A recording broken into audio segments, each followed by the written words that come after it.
¿Te has preguntado por qué la Iglesia de Cristo se partió en dos? Hace más de 970 años, un silencio ensordecedor marcó el fin de la unidad cristiana. Ahora te llevaré al corazón del año 1054, donde tres razones fatales dividieron a católicos y ortodoxos para siempre. Tu fe está a punto de enfrentarse a una verdad que cambiará todo lo que crees. Quédate hasta el final, porque lo que descubrirás podría unir o destruir tu camino espiritual.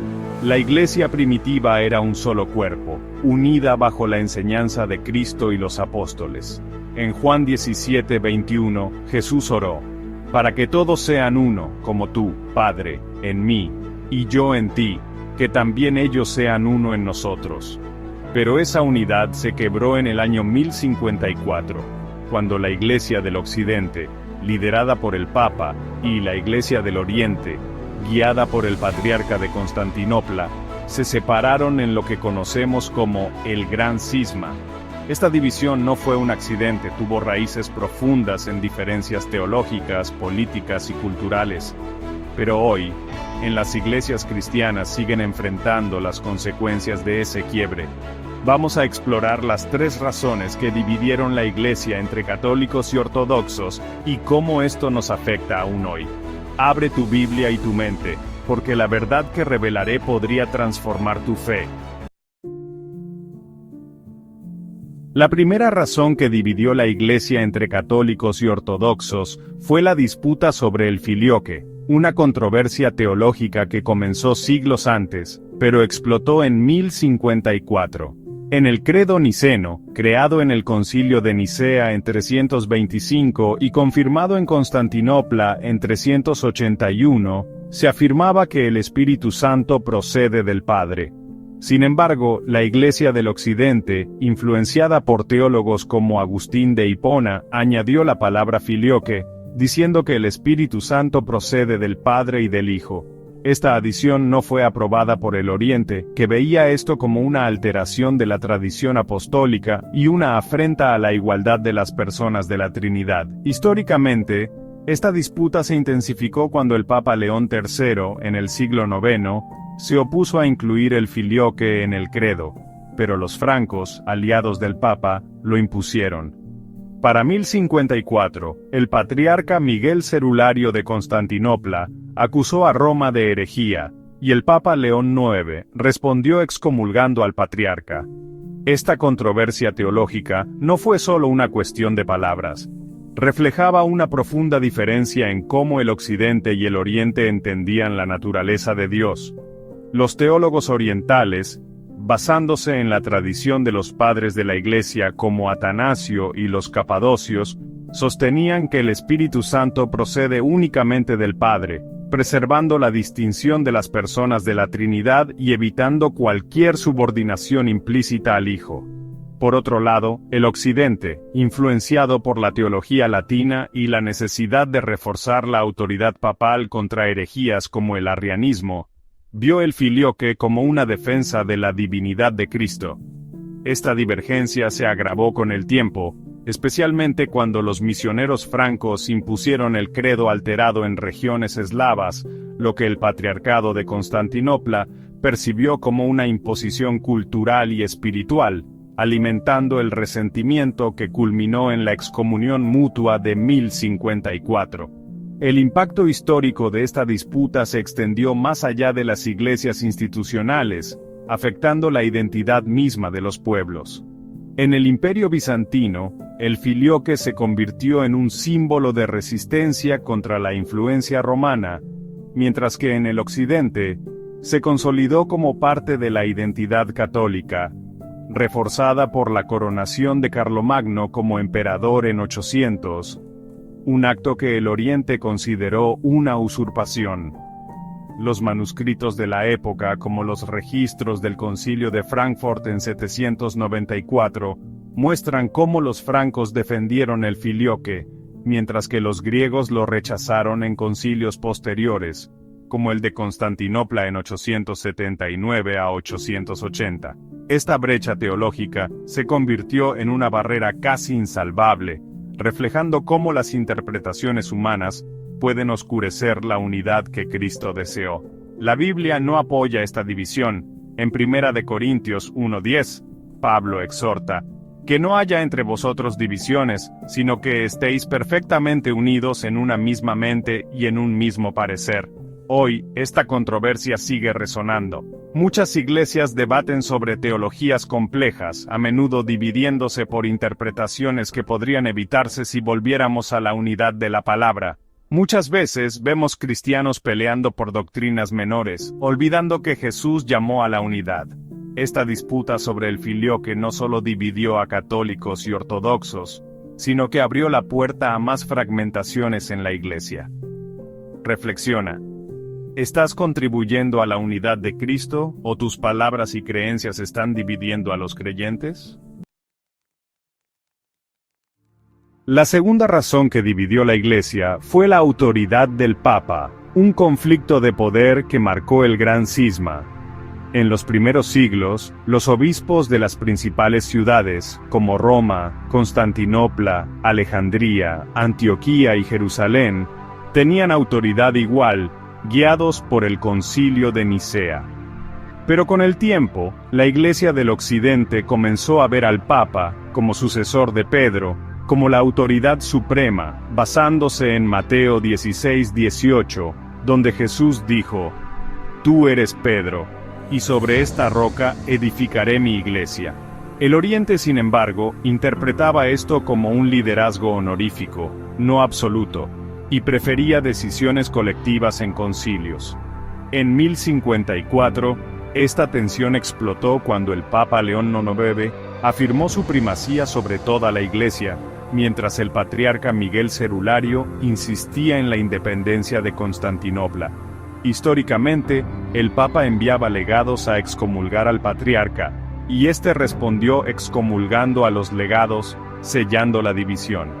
La afirmación de la primacía papal tuvo sus raíces en la caída del Imperio Romano de Occidente, cuando Roma se convirtió en el centro espiritual del cristianismo latino, mientras el Este mantenía su alianza con el Imperio Bizantino.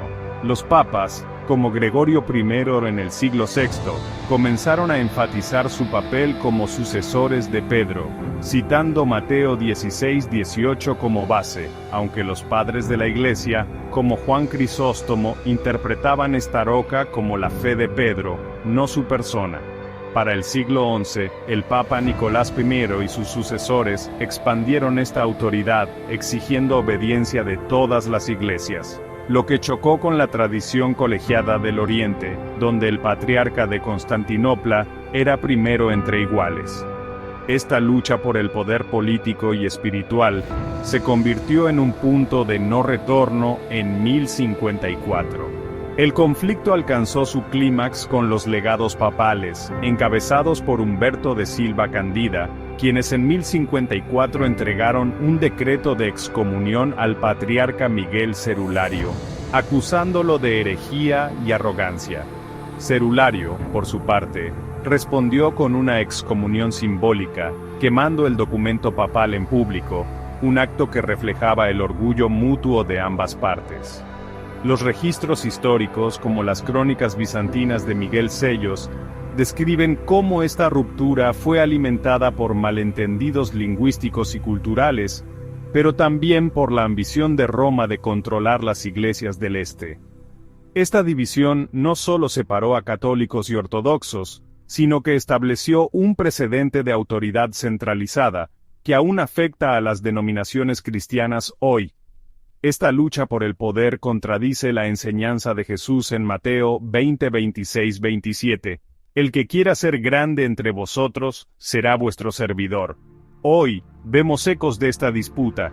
En muchas iglesias tienen líderes que exigen obediencia ciega, como si fueran infalibles, mientras los creyentes se dividen entre quienes siguen a un líder y quienes buscan la verdad por sí mismos. En redes sociales, vemos pastores peleando por control, olvidando que la autoridad verdadera está en Cristo. Esta obsesión por el poder del Papa no solo dividió a católicos y ortodoxos, sino que sigue fragmentando la Iglesia moderna. Reflexiona, ¿Sigues a un líder humano como autoridad suprema, o buscas a Cristo como tu único guía? La tercera razón que dividió la Iglesia fue las diferencias culturales y políticas entre Occidente y Oriente, un abismo que se ensanchó con el tiempo. Después de la caída del Imperio Romano de Occidente en 476, el Papa en Roma se alineó con los reyes francos, adoptando el latín como lengua litúrgica y desarrollando una identidad propia. Mientras tanto, el Imperio Romano de Oriente, con Constantinopla como capital, mantuvo el griego, una cultura rica en tradiciones bizantinas y una alianza con el emperador. Estas diferencias se agravaron por disputas políticas como el saqueo de Constantinopla por los cruzados latinos en 1204, respaldados por el Papa, lo que profundizó el rencor. Bíblicamente, esto va en contra de Romanos 12:16, unánimes entre vosotros, no altivos, sino asociándoos con los humildes. La Iglesia primitiva superaba las barreras culturales con el amor de Cristo, pero estas divisiones nacionales y lingüísticas destruyeron esa unidad. El gran cisma de 1054 fue el clímax, cuando las excomuniones mutuas entre Roma y Constantinopla oficializaron la ruptura. Las diferencias culturales entre Occidente y Oriente se profundizaron con el tiempo, especialmente tras la coronación de Carlomagno como emperador del Sacro Imperio Romano por el Papa León III en 800, un acto que el Oriente vio como una amenaza a la autoridad del emperador bizantino. Mientras Roma adoptaba el latín y se alineaba con la cultura franca, Constantinopla preservaba el griego y las tradiciones bizantinas, incluyendo un estilo de liturgia más místico y simbólico, como el uso de iconos, que el Occidente a veces criticaba como idolatría. Estas disparidades se reflejaron en la vida cotidiana. El Occidente usaba pan sin levadura en la Eucaristía, mientras el Oriente prefería pan leudado, una diferencia que, aunque pequeña, simbolizaba divisiones más profundas en la práctica religiosa. Hoy, estas diferencias persisten. Mayormente, vemos iglesias divididas por culturas y lenguajes, con comunidades que se aíslan en lugar de unirse. Los cristianos discuten sobre tradiciones nacionales más que sobre la palabra de Dios. Esta separación cultural no solo dividió a católicos y ortodoxos, sino que sigue fragmentando el cuerpo de Cristo. Reflexiona, ¿estás dejando que las diferencias culturales te separen de tus hermanos en la fe, o estás buscando la unidad que Jesús pidió? Hemos visto las tres razones que dividieron la Iglesia entre católicos y ortodoxos: la disputa sobre el filioque, la autoridad del Papa, las diferencias culturales y políticas. Estas divisiones, que comenzaron en 1054, han dejado heridas que aún sangran en la Iglesia de hoy. Y en 1 Corintios 1:13, Pablo pregunta, ¿acaso está Cristo dividido? La respuesta debería ser no, pero nuestras acciones dicen lo contrario. Pero hay esperanza. En Efesios 4:3, Pablo nos exhorta, esforzaos por mantener la unidad del Espíritu en el vínculo de la paz.